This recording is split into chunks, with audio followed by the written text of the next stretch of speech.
Hello everyone, welcome back to Rolling Solo. My name is Adam Smith, and today, as you can see from the title of the video, we are doing a top 15. And I'm really excited for that because this is all around horror, and we're in the month of October. Halloween is just around the bend. People are starting to think about games that are going to fit that theme. And I can tell you, as a solo gamer, there are a ton of games that fall into that category. So this list will not be comprehensive of every single great horror game out there, but these are the ones that I gravitate towards during this time frame of the year. And it's really funny because in other parts of the year I may not play some of these games, but for some weird reason when October comes around I get the gravitating pull to come back and revisit some of these games, which is really cool.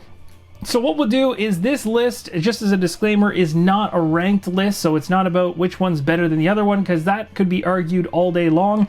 This list is going to be about placing 15 games in alphabetical order and just giving you a heads up as to 15 games I really enjoy. Now what I want you guys to do in the comments down below is to put your 10, 15, maybe just 5, or maybe only have 1. Whatever it is, put it down in the comments below and share those games out there so that everyone else gets an idea of other titles to take a look into that fit the horror genre. So without further ado, we'll start at the very top of the list with A, and that of course is Arkham Horror. I'll be the first to admit that I cheated a bit here for this first entry because it covers the 2nd edition of Arkham Horror, 3rd edition of Arkham Horror, as well as the LCG. I've just kind of crammed them all into one line entry, and that's just because there's many different ways to enjoy Arkham Horror and even some beyond that, and I really just wanted to focus on that group in general. So for this particular entry, if you're looking for a card-based game that has deck building involved, of course it's not to the lengths of Lord of the Rings LCG, but it is a very story, narrative-heavy driven game with some elements of deck building which won't take you away from the game experience for too long before jumping into the next scenario. Arkham Horror LCG is a fantastic choice, my favorite of the 3. Now if you're talking about the 2nd edition of Arkham Horror or the 3rd edition of Arkham Horror, it really depends on your preferences.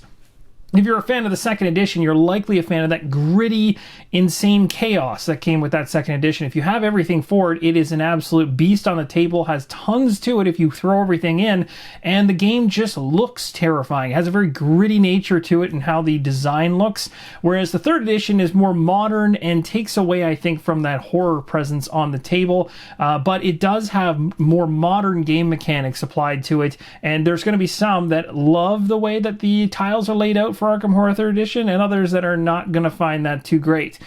So there's a little bit of a war there between people on which one's best, but again, I just put this all in the same line item because all 3 are worth talking about.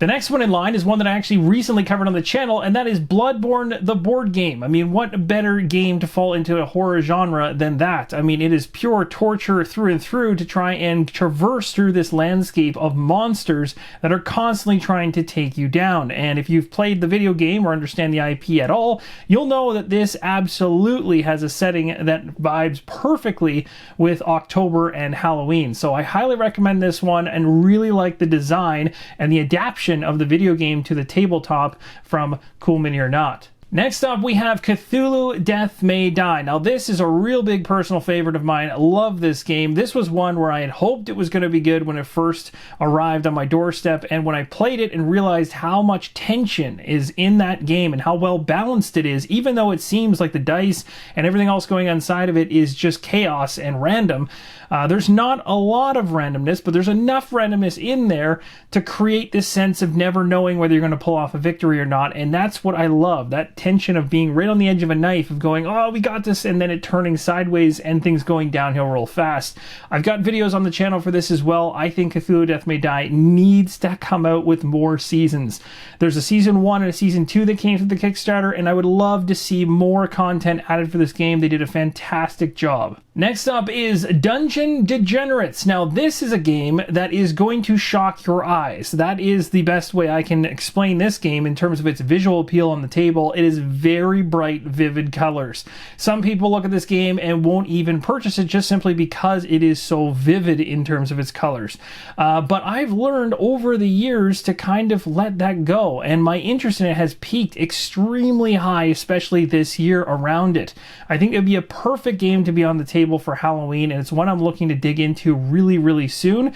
So it's actually one that hasn't actually been played. I've never actually played it myself, but I've watched enough playthroughs of it to know that it deserves a spot on this list, and I'm almost positive when I actually play it myself, based on the plays I saw, I am going to enjoy this one. And again, colors are crazy, the content is crazy, but it's perfect for Halloween. The next horror game on the list is Eldritch Horror, and honestly, I don't know a single horror list that wouldn't mention Eldritch Horror in some shape or form. This game is fantastic and has a ton of content. There's a ton of expansions that add all kinds of layers of pain for everybody. All the investigators having to deal with gates opening up, cities being sunken into the ground, ancient ones causing grief across the entire world map. It just presents a very different game than Arkham Horror 2nd edition or 3rd edition, in terms of, instead of kind of zooming in down into a city like Arkham Horror does, it zooms out and focuses on a world map and has just all kinds of terrible things happening that you have to kind of constantly mitigate as more terrible things happen at the exact same time. It is a constant struggle, which makes it a lot of fun. There's a lot of tension, and I've played this game way too much. Next up on the list is one called Etherfields. Now this one absolutely belongs on this list, because if you are talking about Halloween and horror, I mean, what crazier stuff happens in your dreams? I mean, your dreams are pretty weird, let's be honest. Everybody's dreams are pretty strange, and this game focuses all around that, and those dreams are also extremely strange and weird, and it fits perfectly with the theme for this month. So Etherfields is definitely one I recommend you check out. Now, it had a rocky start because so many people jumped on it, and there wasn't exactly a great quick start guide to get you into Etherfields, which left some people with kind of a bad taste in their mouth because they weren't able to really dig into it real quick. But the people that stuck with it and actually noticed that those quick reference guides came out from Awakened Realms really started to take on the game and enjoy it a lot. And this is the time frame of the year you're going to want to experience Etherfields. Another fan favorite is Folklore: The Affliction. Now this one screams horror, it screams October. It's fantastic all the way around. If you want something that's going to pull you through a fantastic narrative adventure and really give you as close to an RPG experience in a board game as you're going to get, Folklore is it. And I have absolutely everything for it, including that monster crate, which has all the miniatures inside. And I really cannot wait to dig into the Fall of the Spire expansion. But I definitely recommend, if you have never heard of Folklore, to take a look at some of the videos for it. I've got some on my channel, and also look elsewhere, because it is a game worth looking at. Next up on the list is Horrified, an absolutely perfect Halloween-themed game. This one is going to have you dealing with a whole bunch of classic and grotesque monsters that kind of gravitate towards those classic horror movies, where they're going to come into a town and cause a whole bunch of grief, and you're going to be working cooperatively or solo to try to take them out. So this one absolutely fits into this bucket 100%. Highly recommend checking that one out. Next up is Kingdom Death Monster. Again, another one that has to be on this list. If it wasn't, this list would not be allowed to be published. Kingdom Death Monster is going to drag you through pain and suffering from start to finish. This game is horrifying in every sense of the word, and is absolutely, probably, most likely, the best, if not likely in the top 3 of all the games listed here, just in terms of the horror genre. This thing fits the bill there 100%. So if you're looking for a gigantic campaign-based game, and this thing is not small, it's not cheap, it is absolutely going to be Kingdom Death Monster that you want to go after. Next up, we have Legendary Encounters, an alien deck building game. And this, again, it says it right in the title, it's a deck building game. And if you're into the Alien series, you're going to absolutely love what you see here in this game. Now, if you're not into it, then maybe shy away from it, but I still think it's worth a try, because the actual game itself is that good. Now, if you're a fan of the IP, well, then you're already in trouble. You probably should be buying this right now, because the game is fantastic. Next up on the list is Mansions of Madness 2nd Edition. My preference, 2nd Edition 100% over the 1st Edition, and I've played this one during the Halloween season multiple times, and it's always been a winner every single time, especially if you're playing with other people. As a solo game, still fantastic, but it really shines at multiplayer. But either way, this game just immerses you thanks to the app, does a fantastic job, and honestly, I really hope in the future that based on the apps that have been released through the the years from Fantasy Flight Games that they revisit Mansions of Madness and potentially upgrade things to the standards of Descent, because I really do think that what they've done over the last while with their apps would really benefit Mansions of Madness in another edition, and which I'm sure is bound to come out in the future. Next up is a personal favorite of mine, Nemesis. I mean, that game is just flawless. You're stuck in space, you're on a ship, it could literally catch on fire, it could explode. Both of those things could happen. You could also be completely devoured by an alien. If you like the Alien movies, very similar to the Alien deck building game I mentioned earlier, Nemesis is right up your alley, especially if you like miniatures.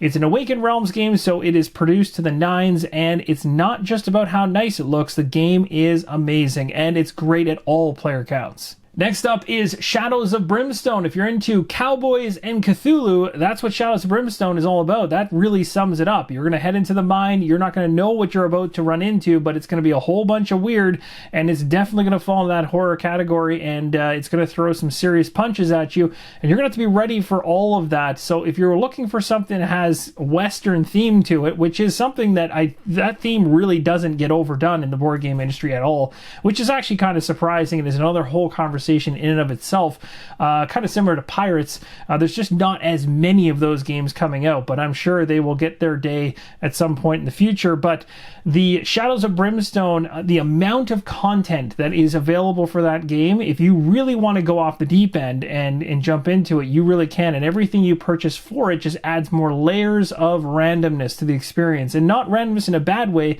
It's more so randomness in its variability of its monsters and locations and everything. So it just turns into a game where you could go through a portal and end up in space being attacked by skeletons that are in astronaut suits. You could end up in a place that looks like World War II.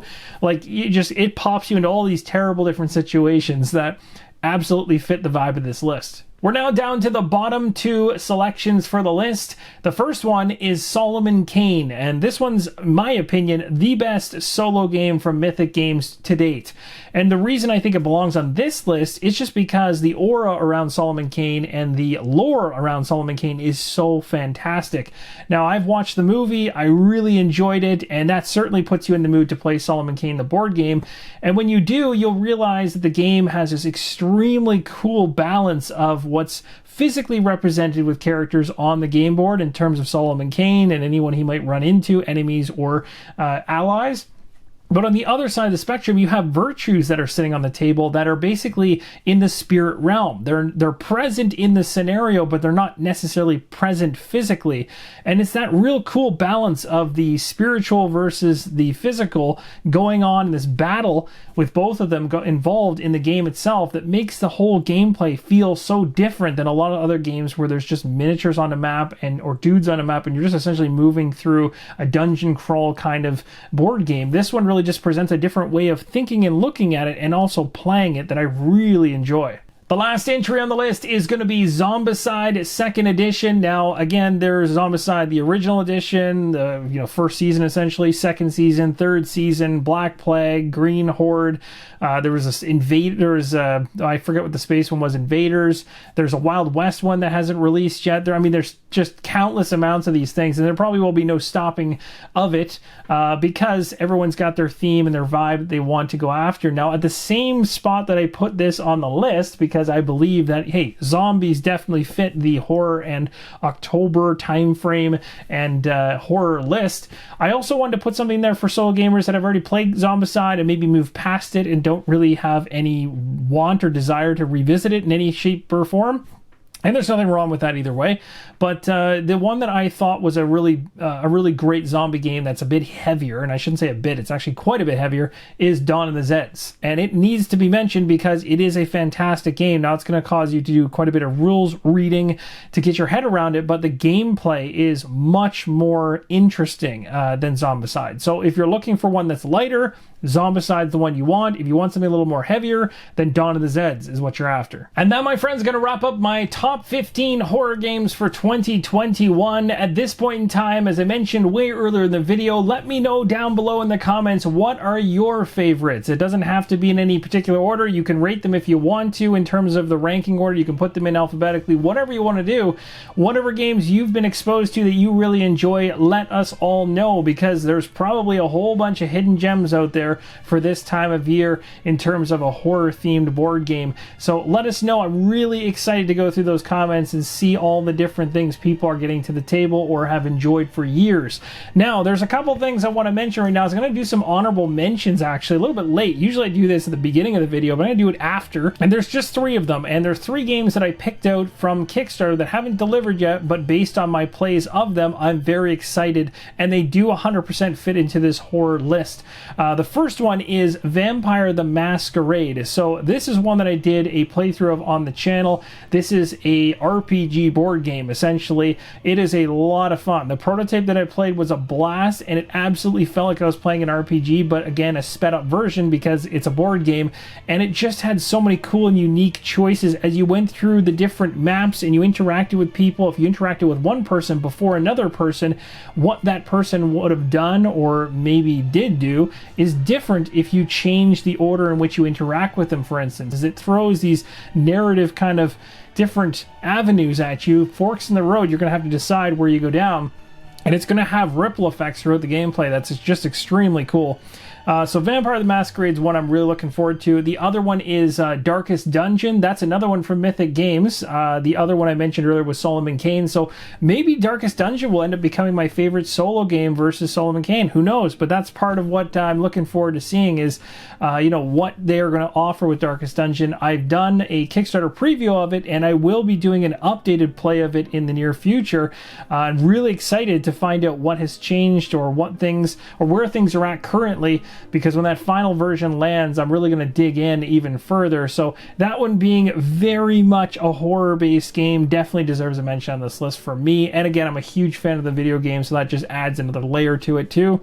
And the last one is Final Girl, and Final Girl comes from Van Ryder Games, and this is one that I really liked, because if you're interested in, if I shouldn't say interested, but if you enjoyed Hostage Negotiator and you were looking for a different spin with a little different mechanics but kind of some of the same overlapping mechanics as Hostage Negotiator, then you're going to enjoy what you see in Final Girl, I believe, because when I played through my prototype play of it, I really came out the other side of it thinking this is fantastic. It's got that slasher vibe, it has that haunted feeling, that haunted house feeling. So it definitely kind of tries to do the classic horror thing with that game. And it has a number of different essential, episodes that you can go through. And it looks so fun. So I can't wait to get that to the table when it actually does drop, to see how it shaped up in the end versus the prototype I played. But that's going to do it for the honorable mentions. There's just those 3. But again, guaranteed, I did not cover every single, horror game out there that I should have mentioned. I'm sure there's some great ones, and I can't wait to see them all mentioned in the comments. Really hope you guys enjoy this video, and hopefully it helps you when, Halloween's coming around here and you're trying to decide, which solo game do I pull out on the table? Maybe this video can be used as a guiding light in terms of which one, to choose as you traverse through the darkness. All right, well, thank you guys so much for watching, and as always, keep on rolling solo.